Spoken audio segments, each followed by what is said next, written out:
Good afternoon, ladies and gentlemen. Welcome to this afternoon's HVS webinar, which aims to explore the question of how has COVID-19 impacted on the hotel values. My name is Chris Shepherdson. I'm the founder of EP Business and Hospitality, and we are proud to be supporting our good friends at HVS in hosting today's 3 webinars across the world.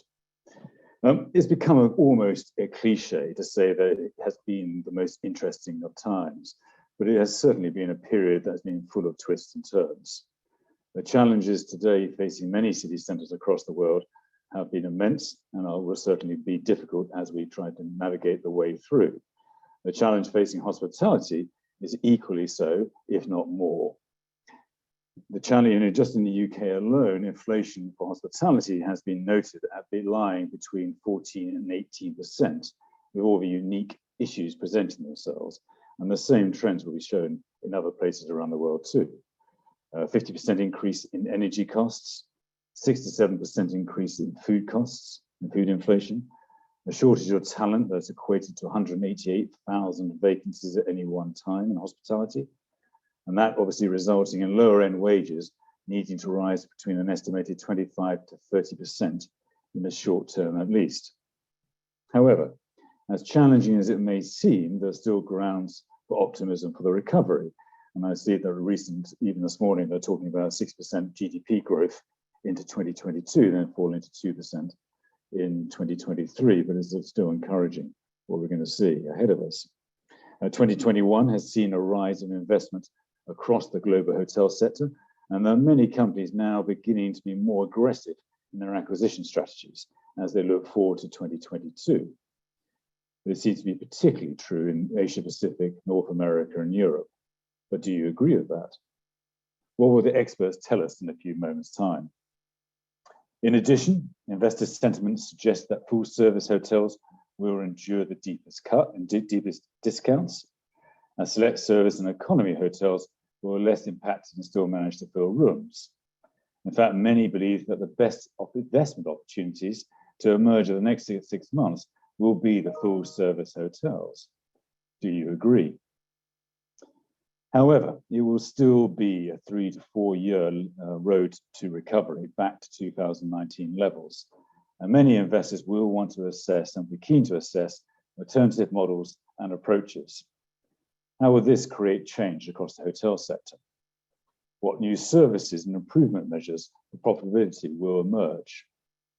How will labor models change? How will the increased demand for greater sustainability impact on cost and investment? And many are arguing the great increase in costs at the moment are because we're moving towards a green economy. Is that true? How will digital improvements impact on service and engagement? All questions we've yet to see the answers to.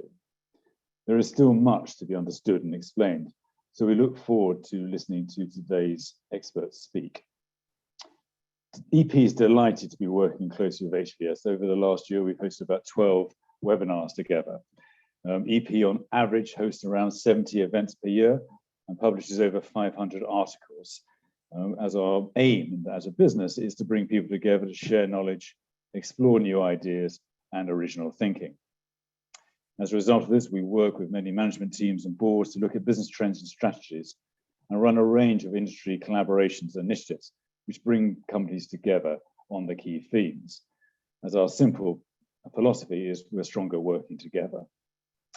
So we're delighted to be hosting this because if ever is an example of knowledge share, is what we're about to watch over the next hour and a bit. So I do hope you enjoy this afternoon's event. Now, may I have the pleasure to introduce Russell Kett, the chairman of HVS, to come and host. Russell, over to you. Thank you very much indeed. Chris, it's a delight to be working with you. And I'd like to just share our agenda, which hopefully you can see on your screen.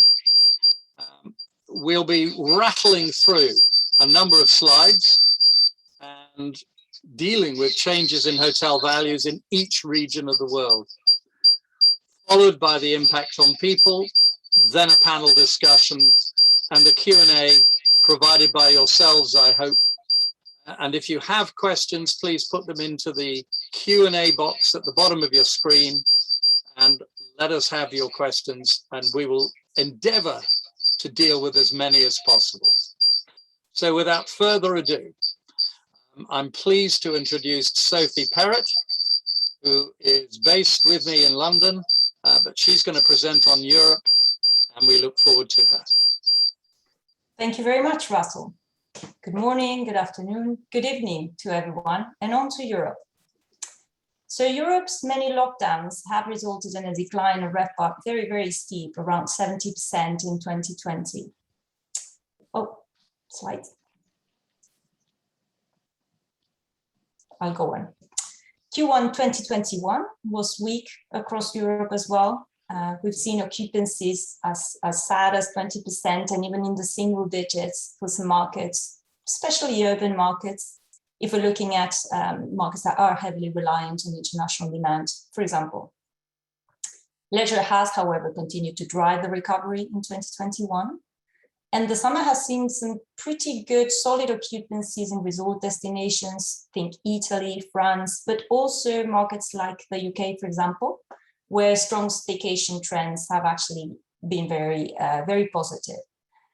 And as we can see from the chart, the year to September data shows a very encouraging 22% improvement vis-à-vis the same period of 2020.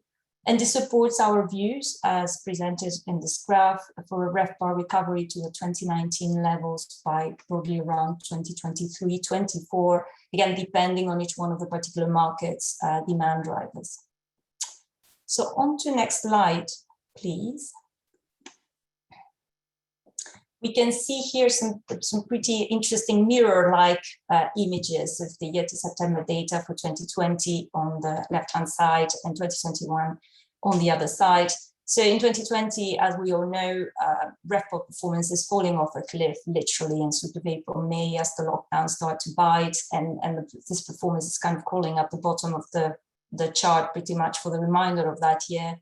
Whilst in 2021, we see very much the opposite happening, so a very weak performance in the first half of the year, followed by a pretty strong pickup from especially some key markets from the summer month. And here we highlighted really important markets like Paris and London, for example, showing very strong improvements in performance here. And those are driven by small meetings and events, sporting, fashion events. For example, think in Paris a couple of weeks ago, there was the Fashion Week, which was very successful. But in addition to that, these markets are also still benefiting from staycations and weekend leisure demands, and those leisure travelers are paying very full rates, which is very encouraging. At the other end of the spectrum, in this selection of markets we're presenting, we have markets like Amsterdam and Prague, which are struggling a little bit more in terms of recovery. And this is because they mostly have a fairly important exposure to big international demand generators like the US or the UK, which have been very stringent in terms of their travel restrictions. These are now being eased, and we will therefore expect to see improvements in the remaining of the year for these markets. So moving on to the next slide, we can see here those green dots in this lovely map are actually showing the percentage of people which are fully vaccinated in Western Europe as of October 2021. This has been a very successful vaccine rollout, and it has allowed the EU to put in place from the 1st of July 2021 the EU travel passport, which massively improves the ease of travel, and this has helped to unlock substantial demand. So from a hotel P&L perspective, that improvement in RevPAR, coupled with fairly substantial cost cutting, and mainly in the form of reduced employee numbers, are propping up margins. So this is good. But limited manpower also means that there's a substantial number of hotels which are actually operating on reduced capacity, even during periods of high demand. And again, the Fashion Week in Paris comes to mind. So this is not ideal. And there are various other challenges in the short term lurking, include upward pressure on wages, inflation, supply chain disruptions. In the UK, Brexit is also complicating access to traditional labor pools, I think Eastern Europe, and this is compounding labor shortages. So moving on to our views on value changes. So over the last couple of years in value with hotels, what we've seen is for the most part that the value declines have fallen in a range of between -5 to -15, with obviously outliers at both end of the spectrum. But hotels that are heavily reliant on international or corporate demand have obviously tended to do worse than this. But values have bottomed up, and what we see is improved cash flows, as we were mentioning earlier, are starting to drive the value recovery, albeit slowly, from 2021. And we would expect to see a steeper value recovery from 2022, with hotels in strong locations, well invested, professionally managed, actually recovering to their pre-COVID values by sort of end of 2023. End of 2024 is when we see most of the recovery. And we are cautious in saying that some hotels in weaker locations or with weaker demand generators might take longer to recover. In terms of the volume of transactions, as we can see, not surprised here, you're aware that volume of transactions in 2020 declined by around 20% year on year.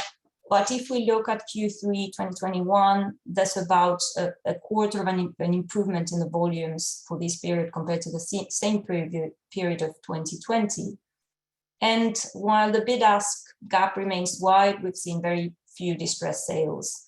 And that significant equity raised in 2020 means that there's massive competition for the few assets that come onto the market. And this just very simply resulted in very limited value discount from the 2019 levels. Appetite for resort markets remains very strong, whether you're talking Spain, Italy, Greece, anything in Southern Europe, very, very active. And from a debt markets perspective, senior lenders remain cautious in Europe. They seek to understand what's in store for the next few months. And private debt funds are very, very active and have actually become more competitive from a pricing perspective. So to my last slide, out of the transactions that we've seen in 2021, one that was in the news and the biggest one shown here is that portfolio transaction of the 12 Hilton hotels that were acquired by Henderson Park, over $500 million. But otherwise, this sample is very much supportive of the point that I was making earlier about the appetite for Southern Europe, very well represented here. And I think another point to mention is the number of assets that have transacted here, which are either repositioning opportunities like the Grand Central in Barcelona or the Park Lane Mews in London, or even a development such as the Edition Madrid. All of these transactions, I think, just very simply give a bit of a proof as to the strong confidence that there is in the recovery of these markets. So with this positive note, I'll hand over to Hala. Thank you. Good morning and good afternoon, everyone, and thank you for joining us. I will be covering the Middle East and Africa hotel outlook and value recovery. And what we have seen in the Middle East and Africa region is a similar downward trend in both RevPAR and travel in 2020. But by zooming in specifically on the Middle East, we have considered 9 markets representative of what we call an established GCC hotel market outlined on this slide. And interestingly, when we look at the last 12 years, including the drop in occupancy and a slight increase in 2021, the average occupancy in the GCC market was roughly around 64%.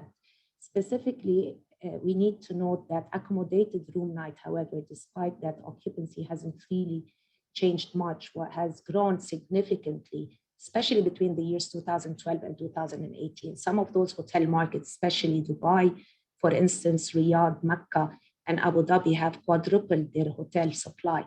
And as a result, in terms of accommodated room night demand, this market over the last 11 years, I would say, have seen quite an increase in tourism. However, the average rate and RevPAR has been largely impacted by all these additions to supply and also the entry of service apartment product and the budget sector, which has only started developing in this part of the world in the late 2017 and 18.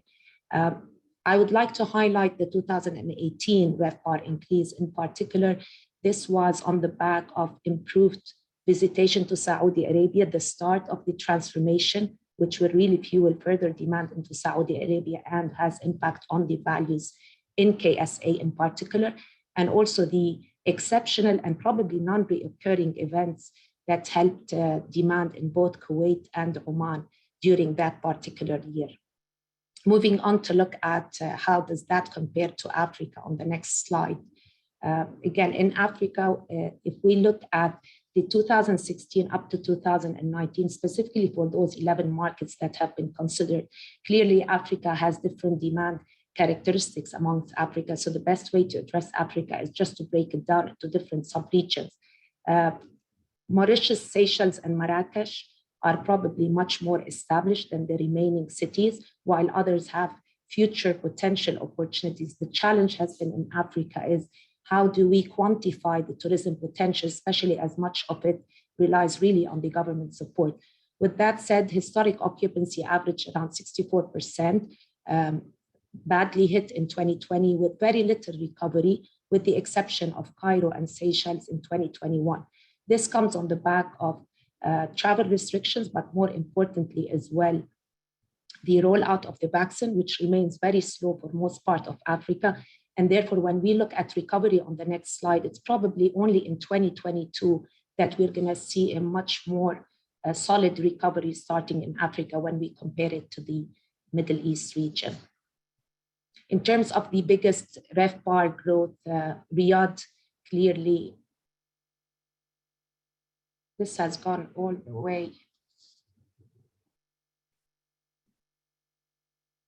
All right, we're probably looking at the bigger value growth here. If we can go back to the slide on the recovery projections. Yeah, maybe one more slide. Yeah, if we can skip one more. Right, so looking at the occupancy and RevPAR projections, clearly we are expecting all markets to have recovered by 24-25. As I mentioned earlier on, some markets have definitely performed better than others. These include Dubai, which opened its airport in July 2020, and since then they have managed to attract both regional and international visitation, and more so recently with the lead up to the Expo 2020 and the opening of the Expo 2020 in October 2021. This will certainly help, as well as Doha, as they prepare for the World Cup in 2022. And Riyadh has benefited despite the slowdown and the closing down of travel into Saudi Arabia for most part of 2020 and the first quarter of 2021. They have been able to capitalize both domestic demand, which is a large segment and a contributor to the economy, as well as local corporate demand that is related to the transformation that is likely to happen in Saudi Arabia. When we consider RevPAR growth as it stabilizes towards 2025, we forecast the slowest growth in the GCC market on account of all the additional supply that is still going to come into the market. And while demand is projected to grow, we don't anticipate major change in the average rate and the resultant RevPAR. By far, we remain much more positive and hopeful that there is an opportunity to grow the RevPAR in Africa, for most cities in Africa, by 2025 to exceed significantly 2019 levels, but again, on the back of support from government to the tourism and hotel sector, as well as travel connectivity. Moving on to look at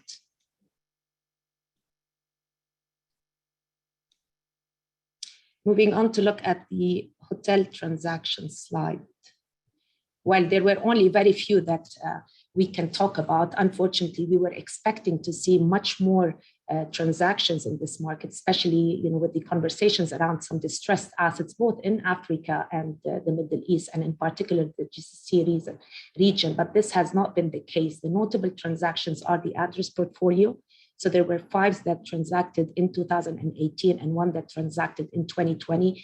Both, a total of 6 properties transacted at around $450,000, but they arguably transacted from one government entity to another government entity. I personally believe this is very much indicative of the positioning of these assets, but it doesn't necessarily qualify as an open transaction in the market. More recently, we have seen also the transaction of the 5 on JBR and roughly around that same price. In Africa, there were some notable transactions, both the Fairmont in Zimbabwe, as well as Kenya, as well as the Safari Hotels and Conference at an undisclosed price, but we know that 2 of these assets required major renovation and are probably acquired at a lower than market value. Now, interestingly, during the pandemic, we wanted to ask our investors and clients and owners if they were still looking to invest into the hospitality sector, despite the downturn and the declining RevPAR in most of the cities. And clearly what these charts highlight is that Riyadh, Mecca, and Jeddah in Saudi Arabia remain key attractive market. And this really ties into the Vision 2030, which will look at majorly transforming the tourism markets across Saudi Arabia, followed by Dubai and Oman. Under other, it's important to highlight that typically, while many are looking to invest in Dubai from the GCC, GCCers typically look to acquire assets outside of the Middle East and notably in the US. So under other, there is US cities, there are European cities, and less so cities in Africa. When looking at the asset classes that are most attractive, budget resort and service apartment have become much more popular. And clearly what we have also seen during the pandemic is that these asset classes have performed fairly better than other asset classes, especially the resort market, where most of the recovery that we have seen so far has been in the leisure segment. And specifically on the resort market, it's not just the traditional beach resort. What we are seeing becoming more attractive is investment into experiential type of resorts, especially in the desert or what is more considered to be eco-friendly.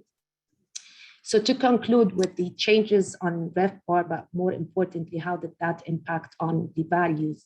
The Middle East and Africa average have declined by roughly 18% between 2019 and 2021. Some markets clearly were worse hit. They weren't able to capitalize the domestic demand, or potentially they were much more focused on the commercial market.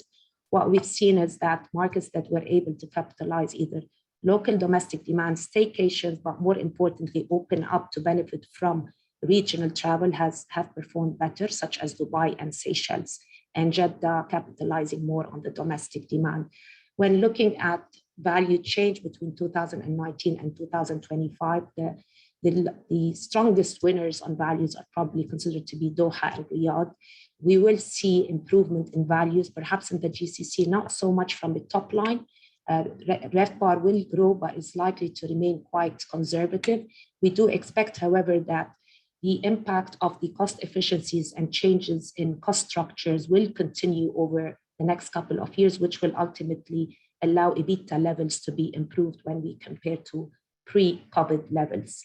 The worst hit markets in terms of value change, if at all, are Kuwait and Manama, and these markets are considered to be stagnant and have traditionally benefited from demand from Saudi Arabia, which, looking ahead with the transformation that is likely to take place in Saudi Arabia, will become less relevant. And on the concluding slide, just looking at the biggest value growth would be Riyadh and Doha, as I mentioned earlier, and 3 markets in Africa, Abidjan, Cape Town, and Nairobi, and the slowest markets would be Kuwait, Manama, and Johannesburg. Thank you.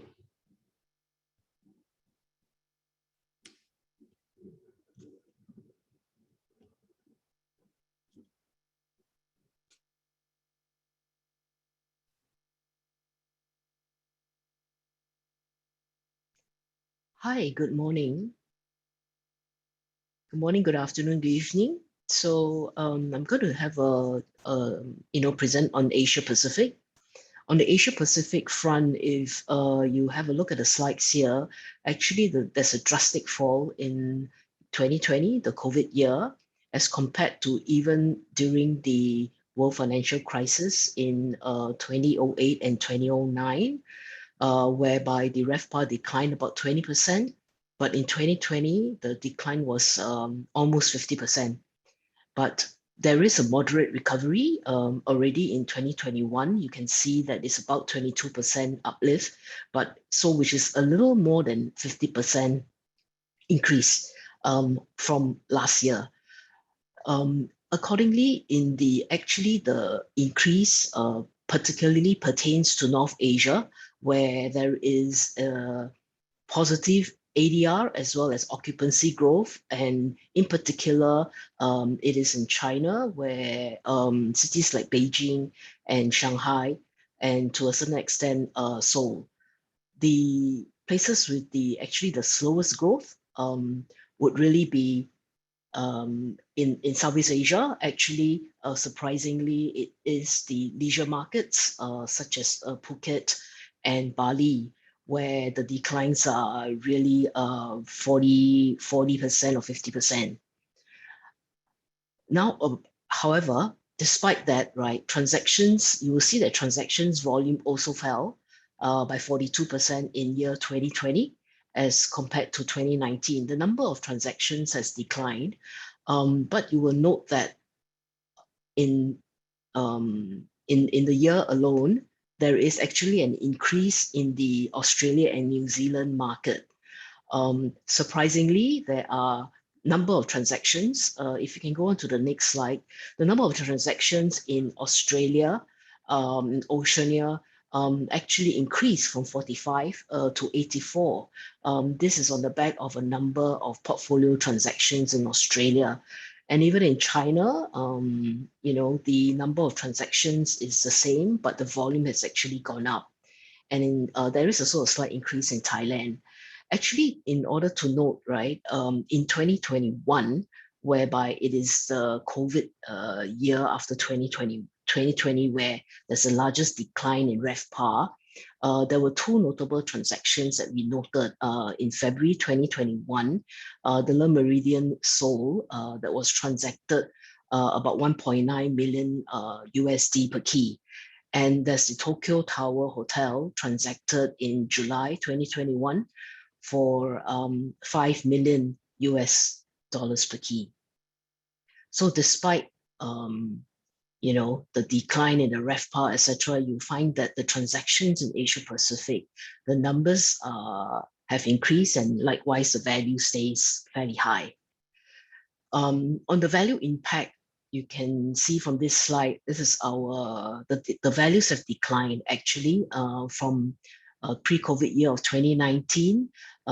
It declined across the various three regions here, somewhat to maybe -13 to -18%, and bottoming out in 2021. We have, and we anticipate actually going back to pre-COVID levels in probably by 23, in the worst scenario in 2025.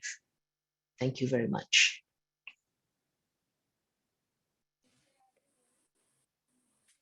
Hi everyone, this is Mandeep Lamba and I'll be covering the India market for you quickly. As you can see, and as happened in almost all parts of the world, COVID had a very, very severe impact on the performance of the Indian hospitality industry. From the worst that it had seen during the global financial crisis of 2008 and 9 of 16%, the markets actually went down by 57% in terms of RevPAR. It's been a slow but gradual recovery. Occupancies dipped to about 33% in 2020. As we speak now, for the same period, calendar year up to September, we've gone up to about 42%, a little above 42%. So it's about a 10 percentage point increase that we've seen in the first 10 months. And we anticipate that this will go up to about close to 50% by the end of the year, showing a reasonably quicker recovery now than we had seen earlier. Not much significant change in the RevPAR between the 2 years, between last year and this year. Current YTD revenues, if I were to compare them with pre-COVID, we are at about anywhere between 45 to 50% of revenues on the pre-COVID markers. Leisure markets in India are leading the recovery, as they are in most parts of the world except some parts of Asia. Staycations and vacations are sort of the filler markets that are helping hotels to sort of shore up their occupancies in the city locations. We expect occupancy to reach pre-COVID levels by mid of 2022 and RevPAR by mid of 2023.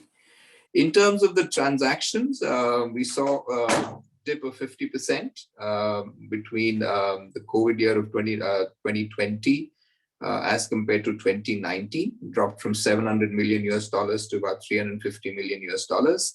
And of course, unlike mature markets where this kind of stress in the sector would prompt a lot of investments to come up and a lot of distressed assets to be sold, we haven't seen a single significant transaction happen in the calendar year 2021 so far. And we expect that assets which are highly leveraged will come into the market later this year, early next year, and there will be a spurt of transactions which will take place. The volumes of transactions are likely to grow significantly over the next couple of years. On the value impact, we think that the values did come down by almost 25 to 30%. But of course, there hasn't been any significant amount of transactions. So therefore, it's hard to tell. Obviously, there is a gap between the buyer expectation of price and the buyer expecting it to be on a distressed level, and the seller not necessarily selling at that expected price. In terms of recovery, we think that recovery of pricing or value should happen by the mid of 2023. And then from 2024 onwards, we expect values to sort of increase as the market stabilizes and transaction volumes start growing. Thank you so much, ladies and gentlemen. Over to Rod to cover the Americas. Thanks, Mandeep. Our look at the Americas begins in the US, and I am happy to report, if you've been paying attention throughout this presentation, you'll note that our decline in the US of 47.5 of RevPAR is not as bad when you compare it to other parts of the world. Nevertheless, rather drastic. Our recovery this year has too been strong, particularly after the first quarter when vaccines and into the second quarter when vaccine rollout really took steam, and the recovery has just gathered steam from that point forward. You can see that the occupancy in the gray bars dropped from rather significantly last year, but we're bouncing back this year, gaining more than half of what was lost so far this year. We have about 10 points to go to get back to normal. Year to date, we're at 58. We would need to get back to 68 this time for a normal year to date through September, and we're not quite there yet. Similarly, on average rate, we're about $10 off of normal. But the recovery, particularly when you look at other parts around the world, has been fairly strong, and we're happy to see that. The next slide shows what we're looking at going forward into 2022 and beyond.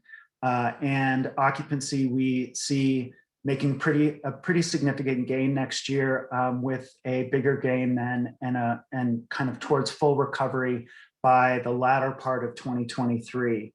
The same follows with average rate. So we're looking at getting back to what will look pretty close to normal in the fall of 23, with then a full recovery in 24 with a RevPAR forecast of 89 versus an 87 back in 2019. What's holding us back a bit is just getting offices back and occupied in CBD districts and getting that CBD corporate demand back, corporate transient, and then also in our larger scale convention business. That's going to take a little while to bounce back, particularly in some of our northern markets that haven't had quite that activity rebound than that some of our resort markets have received.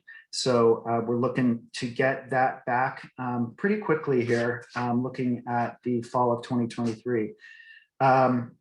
Trend in sale prices, you can see that The red line represents our limited service hotels, where the volatility hasn't been nearly as big as in our full service line, which is that dark blue line. And that's driven primarily by the fact that these properties weren't as greatly impacted, particularly the extended stay segment. And there's a significant amount of investment interest in that sector, which is keeping those value declines from really taking hold. In our full service sector, the resort properties, more of the leisure-driven full-service hotels, have not been nearly as impacted as some of those center city and convention properties. So that's really helped provide some lift in the market. But we'll probably see some volatility in that sector next year, as maybe some of those more troubled assets start coming to market and start trading hands. In our next slide, you'll see that the second quarter transactions really lifted and spiked due to a fairly significant portfolio volume, getting a little bit back to normal in that final bar for Q3. And looking forward to next year, we're looking forward to just having a more robust year in terms of transactions and starting to get some more activity in the market. That activity in the market, as you'll see on our next slide, is being driven by financing availability. We see primarily around that 65% loan to value ratio in the market, and plenty of financing as long as you're well capitalized for those transactions, 75 million, 50 million and under. And even as you get to the very smaller size transactions, you can see some loan availability above that 65% mark. Still a little bit difficult to finance the mega deals. And on our next slide, you'll see that our pricing still is off about 1 to 10% of 2019 value, have not gotten back to that full prior 2019 value, and we probably won't get there for another couple of years, being impacted by that RevPAR recovery really needing to take hold, which then drives that profitability for the property. And you can see by the blue bars that we're still a little bit off on that RevPAR coming back, and therefore our pricing predominantly is down about 5 to 10%. But over time, we'll get those red bars back into positive territory, and we're looking forward to that. Next, I'll take a brief look at Canada. And on our next slide, you can see that the RevPAR decline there was a greater 62%. That was impacted by the closed borders between Canada and US, had a significant impact, along with lockdowns in the Canadian market that restricted travel within the country. So that had its effect there. And on the next slide, you'll see the Canadian forecast.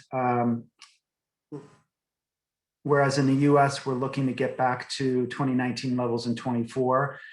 Canada is going to take a little bit longer. We're looking at 2025. Some good things that are going to be supporting that recovery is the fact that 83% of Canadians currently are fully vaccinated, which is a pretty significant number, as you know. And also, there's a lot of confidence in the industry with the amount of new construction that's happening.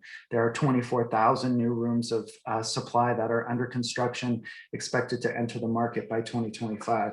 And finally, in Latin America, a little bit of a different story down there, with so many different markets and economies that are driven from different factors. We can't really take a broad brush like we can perhaps more in other countries. And also, each country has had a different way of rolling out their vaccinations. So it's been relatively choppy in that part of the world, and just need to kind of dive in and look at each country and its response and its economic drivers. For Mexico, you'll see here on the screen that we're expecting national business markets to come back a little bit slower than leisure markets that have seen a little bit more robust demand.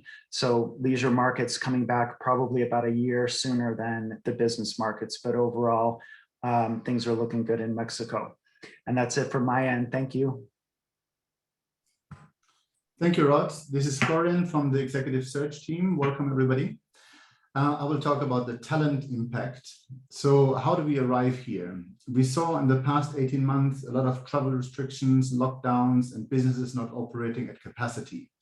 As a result, businesses closed, downsized, and projects were put on hold. On the talent side, we saw harsh layoffs, furloughs, and never seen before uncertainty. Then last summer came, that was better than expected, especially in leisure destinations, and showed a mild recovery.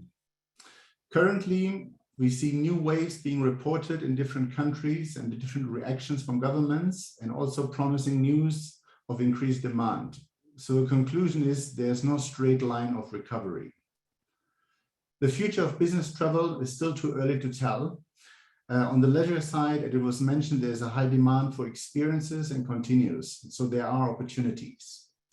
There are ample of vacancies, mostly on the rank and file level, but also some management and leadership. There are hiring signs everywhere, but not enough labor to cover the demand. There's fierce competition for the best talent that drives salaries and benefits up. The current workforce has been without much recognition, without bonus. They worked on reduced pay, without promotion, and they're also starting to look around now. So attracting talent from outside becomes harder as well, because the employer brand must provide insurance in a secure working environment and offer long-term perspective. Next slide. Resumes don't tell the real story anymore. It's more the story behind the resume that does. Top performers have moved on early, some to tech startups, private equity firms, some retired or started their own consulting business, and some of them won't easily return. The former secure industry of hospitality has no longer been fully trusted. The employer needs to show what they have learned, what has changed, and answer some tough questions on the way. We've seen some outstanding examples. Teams were kept together, created new opportunities, and even growth in recession. However, also a lot of short-term thinking. In the past, a good hiring strategy was always to bet on high potentials and give chances.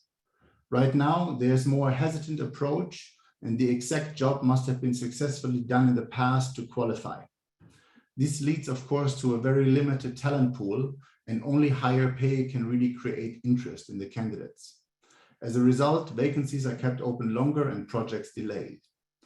The question is, will the adjusted responsibilities, the adjusted regions and structures remain or shift once again? In our work in executive search, we consult our clients on these issues and bridge the gap to a hesitant workforce. Next slide. In Africa, a lot of African economies have been in recession even before COVID started. So we feel the recovery is there, still too early to tell. In the Middle East, however, they quickly resumed due to some of the mega projects in Saudi Arabia that were mentioned, the upcoming World Cup in Qatar, and also the Expo 2020 in Dubai that drives demand for future talents in the future. That's it for me. Thank you very much. Thank you very much indeed, Florian, and may I please now invite the rest of the panel to join me on screen, and we'll take not only the questions that I may have prepared for, but hopefully questions from you, the delegates, in order to join us and address the issues that you have. I'm going to kick off. It seems such a long time ago that we heard from Sophie, but Sophie, just to start with you, what are the most significant P&L cost savings likely to be? You mentioned them briefly in your presentation. And is there going to be a long-term impact on profitability and hotel values arising from them? Sure. So the most significant change that we're seeing is the restructuring on a payroll level, with substantial reductions in the number of full-time employees that the hotels have on board. So in the short term, this has been incredibly helpful because it's helped the hotels to stop the bleed, as it were.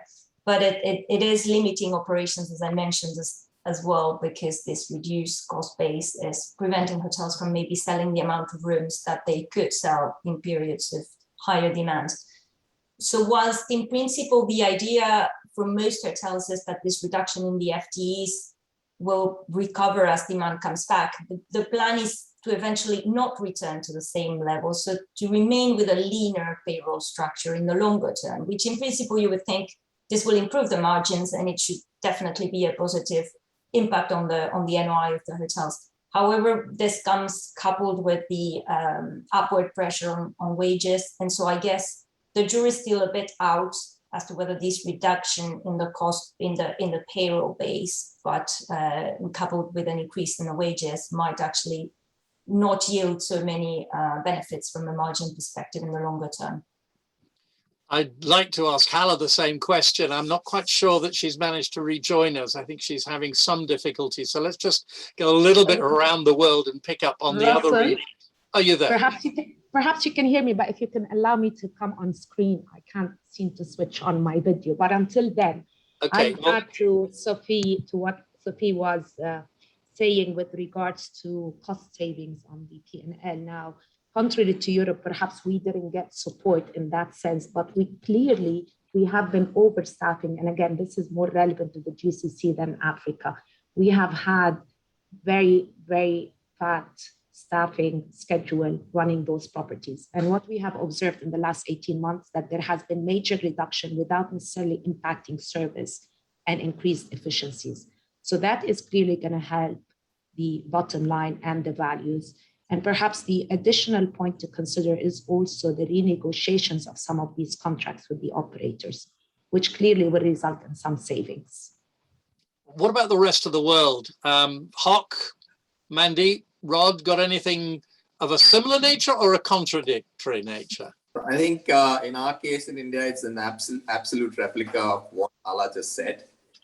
India has been known, to have overstaffed its hotels. The room to staffing ratios were rather high compared to the sort of global benchmarks. And during the pandemic, as we had to sort of reduce manpower and let a lot of people go, there's been an awareness that you can manage with lesser. So more with less is now the new mantra in the Indian hospitality sector. And I think that permanently we're going to see some serious reduction in the manpower cost, which is going to lead to saving. I also think there's going to be a serious rethink on the capital costs when we're building. I think we were over-speccing our hotels, specifically in the mid-scale and the upscale hotels. If you compare the similar brand hotels in Europe and in the US, what we were building in India were actually upper upscale hotels compared to what you had in other parts of the world in mature markets. So I think that's going to change. I think everyone's getting a little more, careful and has understood, that capital costs will make all the difference, and the lower your leverage, the better you're going to be in times of crisis. So I think these two things are going to be the silver lining for the industry. It's going to lead to a permanent, better ROI on investment in the Indian hospitality sector for sure. Okay, Hock, from an Asia Pacific perspective? I think across Asia Pacific, it varies because in Asia Pacific, there are some countries where labor costs are very high, like in Japan and Australia, where even if they were, already as it is, their labor in terms of numbers is not that high because the cost of that is high. Whereas in maybe the other southeastern countries like Indonesia, Thailand, yes, there's a large number of manpower, but the cost of the manpower is low. And then if you talk about like Singapore, for example, the cost is high, but then the staff to rooms ratio is very lean. And with the stay home notice where, people stay in there for 14 days or 21 days, and there's limited cleaning. The hotel owners actually are quite happy to be on this program because they are getting a positive GOP. Yeah. So many of them actually have opted to be, to renew the contract when it ends. Indeed. Rod, have you been able to experience the same, or are you different? Yeah, I'll note that here in the Americas, and in the US in particular, we're experiencing what's called the Great Resignation, and people are really choosing new career paths, and or choosing to find a way to have one person of a dual income household stay home and just become a one-income household. And that, coupled with the fact that we are just now starting to reopen our borders to immigration, and just the impact of losing so many people to the pandemic, and the unfortunate death rate, really provided some challenges to even finding the staff when hotels are ready to restaff. So surely there's going to be some savings with reduced housekeeping and other areas. But at the end of the day, we need our kitchens staffed. We need the bars staffed with bartenders. We need servers. People like to eat and go to hotel restaurants, and just finding those people is become increasingly difficult. Here we have an Amazon warehouse popping up in every other city. And these Amazon warehouses are hiring thousands of employees with better benefits, better wages, better flexibility in work schedules, so people can work to their heart's content, whatever fits their schedule. And it's providing some challenges for our hotel owners to get creative and to really make sure that they're taking care of their employees. So lots of challenges here in the US. So picking up from what you've all been saying, gosh, that was a nice echo. I hope it didn't affect too many people. But picking up from what you've all been saying, what's the impact of all this going to be on value? Because if we can cut costs, if we can see costs reducing, if we can't hire the staff, then we haven't got the people to pay. Okay, we may be paying people a little bit more to help retain them and so forth. But surely the operating costs, the benefit of operating costs is going to be felt on the bottom line and therefore on value. So Charles, nice to see you. Welcome to the discussion. You've joined us kindly because it's on your home turf, this one. What about the impact on value from all these changes that they're all talking about? Well, they say necessity is the mother of invention.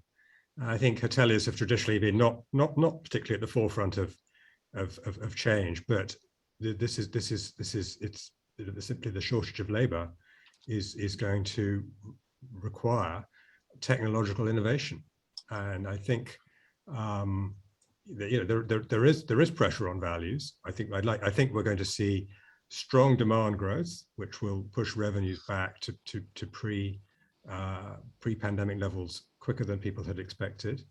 But I think the value recovery may lag that, simply because there is this pressure on margins. I think we should see recovery in the limited service space faster than in upscale and luxury. But there are headwinds. There are definitely headwinds. And what's the impact therefore likely to be on the transaction market? Do you see that in the near term there will be more hotels being, I won't say dumped on the market, because their owners are increasingly more distressed?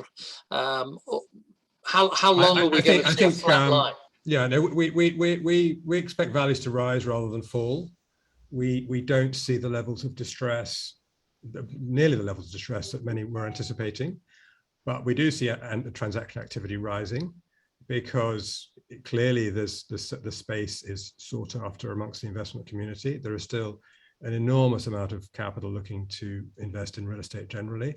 Other sectors within real estate are looking unattractive or even more uncertain. So there is clearly capital focused on the hotel space. One of the factors that's holding back transaction activity today is the lack of debt, at least in Europe, traditional senior lending.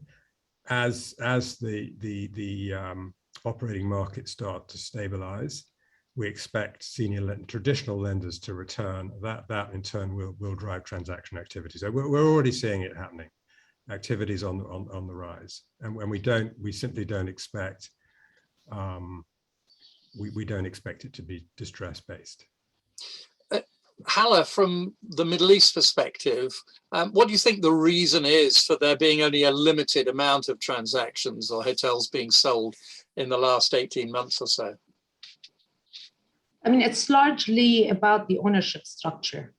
As much as there is an investment appetite into most of these cities in the Middle East, as we've shown earlier on, it is the investment structure. Most of these I would say, strategically located hotels, the resorts, the good performing hotels are owned by the government or a government entity. Hence, even if the performance of the asset has gone through a downturn and was distressed, the owner himself is not distressed and are keeping onto their assets. We were expecting to see more transactions. This hasn't happened, but I think just adding on to what has been discussed earlier on, at least in this part of the world, what we have gone through was a real wake-up call. So you're seeing a change in attitude from the sellers, change in attitude with the operators, change in attitude in general as to how we build and operate these hotels. So values are likely eventually to catch up between sellers' expectations and buyers, which at the moment there is a clear disconnect on the back of over-specified developments, overspend, but it will never, in my opinion, at least with the current ownership structure, we won't be seeing major transactions in this part of the world, and definitely not those transactions that everyone is eyeing.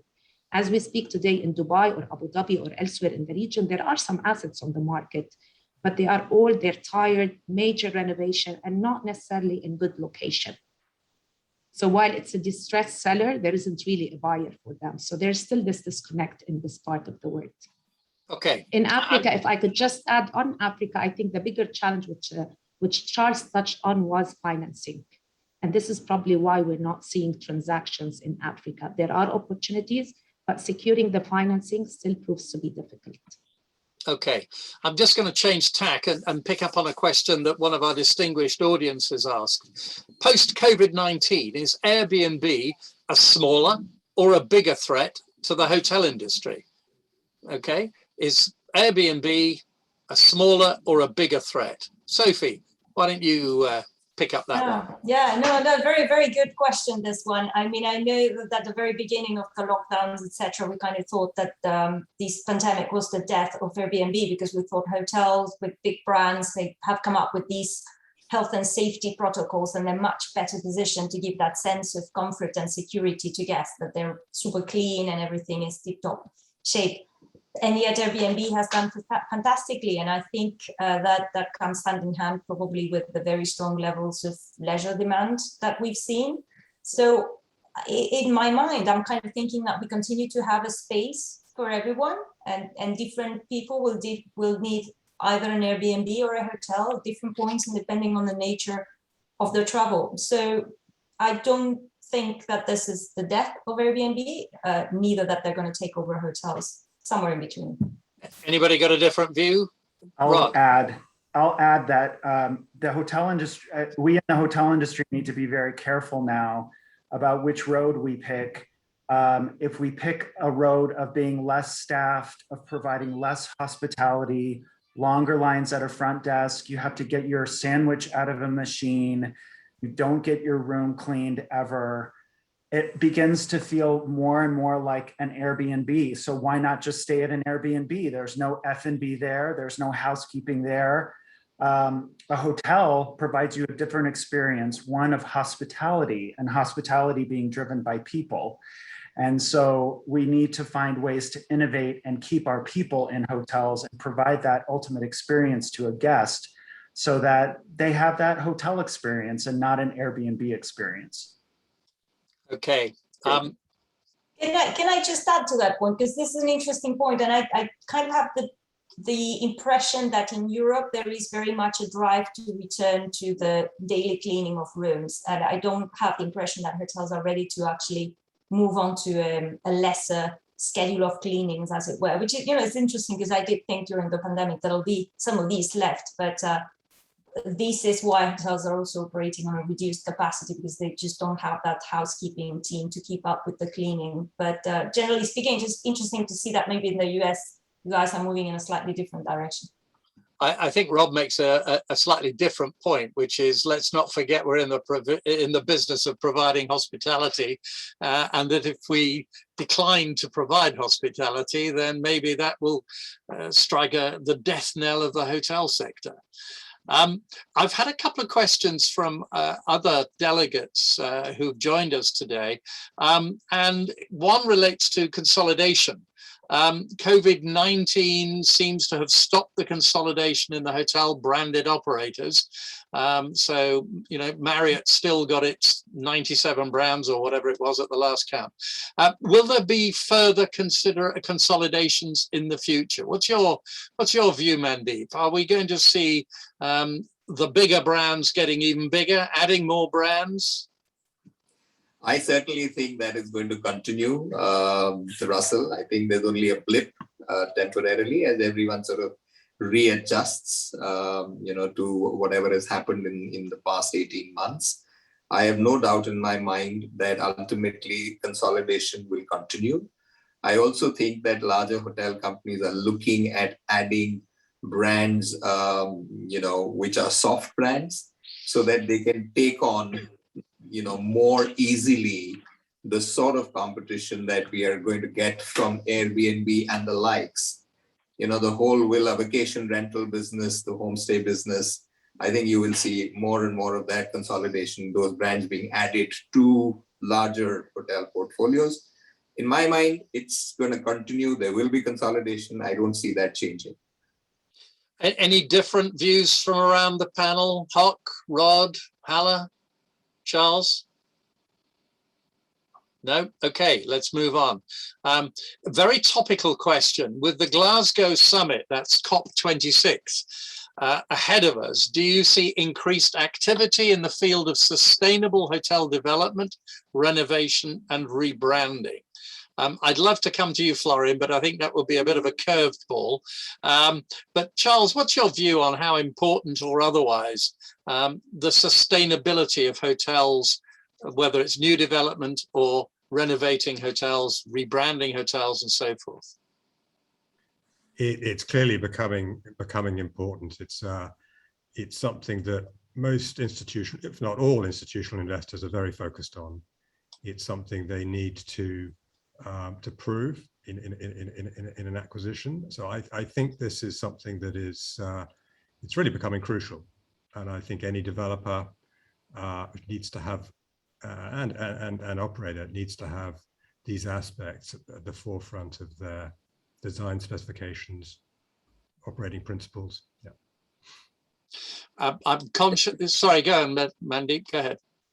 Just a quick point. I think my experience has been, and I'm talking largely from the Indian experience, is that there's more lip service to sustainability in the hospitality trade than coming from the heart. I think hotel brands and hotel companies have not really embraced sustainability in perhaps a manner that we should be doing.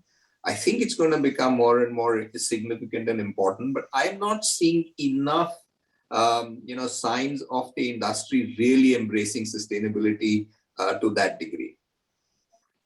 Okay, that's a nice challenge. Rod, have you noticed it? Are we paying lip service in the States to it, or are we embracing it more?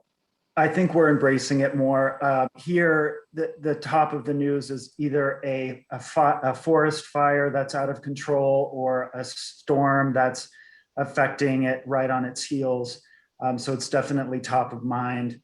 But it will be a slow process. It needs to also be coupled with government policy as it relates to fuel sources and other factors. It can't just be borne on the shoulders of the hotel industry to change. It has to be a societal change towards being more keen to those factors. So I do think by the year 2030, the way we operate hotels, but the way we operate in general will just look very different from the way we operate today.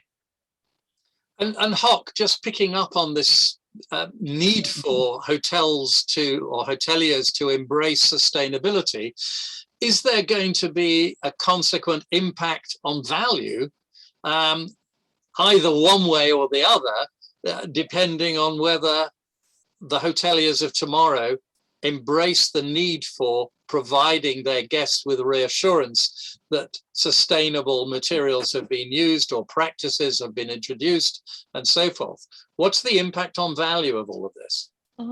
I think for sure, currently, for those people who are onto the sustainability projects full on, the costs are quite high. So the overall development costs will be quite high for the owners. But that does not necessarily translate into higher EBITDA, right? And in that case, then the value does not commensurate with the cost that is sunk in, unless there are incentives given by the respective governments or authorities for them to go on that route. Like, I think they have done so for a number of other commercial buildings, like offices, mainly offices and maybe some residentials, but not so much for hotels in that sense. I'd like to just broaden the question a little bit and pick up some of the points that have been made by delegates in our Q&A box. Included in what I've just said and the costs of sustainability having an impact on value, a couple of them have expressed concern over the fact that there is a potential supply crisis of whether it's goods and materials or payroll going to affect the profitability of hotels. One of them estimates that for the UK hotel costs to increase by up to 18%, which he feels is probably driven by payroll. I'd love to have your comments, any of the other panelists, on those aspects. And if you don't want me to choose you, volunteer first. Thanks, Sophie. Yeah, no, on that point, I think, very much on topic in relation to upward pressure on wages. And I think it just kind of is the house view that we're being very careful when we're running projections. Our assessment of the longer term cost of payroll is quite cautious, I would say, just precisely because of that increase in wages that we see creeping through. And there's inflation on the back of that as well. And obviously the way we look at inflation is just to try and use whatever the latest figures in relation to the projected inflation for a given market when running projections. So that's kind of the approach to it broadly. We do try to take into account those upward pressures on costs. And if when you're valuing, team, this is not just to you, Sophie, when you're valuing and you feel that there is a need for that hotel to undergo significant capex in order to address, for example, the issues of sustainability, are you driving that into your projections and into your valuations and therefore feeling the effect now?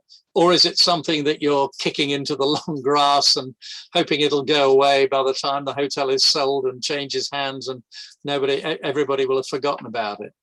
This is surely a real issue that we're grappling with. Rod, how about you? So are you relating this just to sustainability or renovations in general? I would say renovations in general, but okay, because we always consider renovations, our sustainability issues now being factored more into those capex deductions that we're building into the valuations? We're not seeing a lot of that just yet.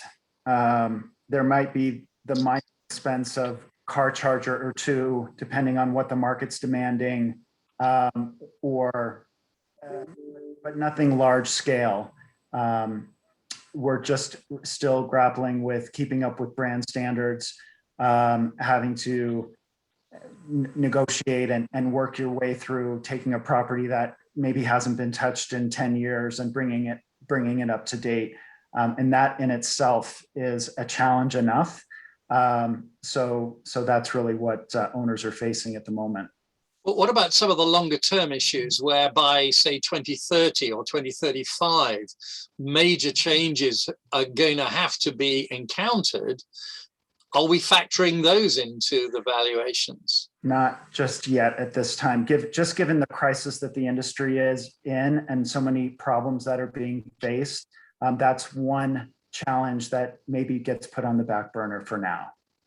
Okay. Unless anybody else has got something to add to that particular question, I have a question from one of our distinguished audience who's chosen to remain anonymous. So It's probably one of our competitors. What does the future hold for leases now that COVID has shaken up the market? Let's start with Charles for that one. I don't think I've seen an offer or a new lease entered into for several months. So I think it's going to take quite a while for operators to have the confidence to sign new leases, unless of course they are more variable or even fully variable. I think what we will see is a change of emphasis and a greater degree of variability, performance-related rents rather than fixed indexed rents. That's at least at levels that make a project or an investment viable. I think it's that's some way off. Okay, I'm very conscious that we've gone way past our allotted hour, and that some of the people who we'd promised we would keep them only for an hour need to get back to their offices, or depending on where they are in the world, get back to bed. So I'm going to come to our last question. And Florian, I'm going to start with you simply because you've been quiet for the most time during the Q&A, and I'm sorry that you've had to be. So everybody, the same question. I'd like one sentence or in one breath. Based on your own experience, given everything that we've discussed in today's webinar, what is the single piece of advice that you would like to share with our delegates as to the best way to improve their hotel's value over the next 6 to 12 months? So one piece of advice, one sentence. I'll start with Florian and then move to the ladies and get the gentlemen to bring up the rear. So Florian, you kick off. Thank you, Russell. I think the labor shortage that we are seeing is such an important situation that it really demands top-level attention. Okay, that was one breath. Hock. I was going to say on the same manpower issues. So now that you've been thwarted, what's your plan B? Plan B would really be to look into how they can revisit what target markets that they should look for. Okay. Hala? But now that the manpower has been dealt with, I think it's important to look at how to turn idle space into income generating space. So I'm trying to get at improving GOP levels, because there isn't much more cost savings we can do on the cost structure, but perhaps more on the income. Sophie. Yes, I would think that ancillary revenues and anything to do with F&B to just create a more wholesome experience is an important area to look at.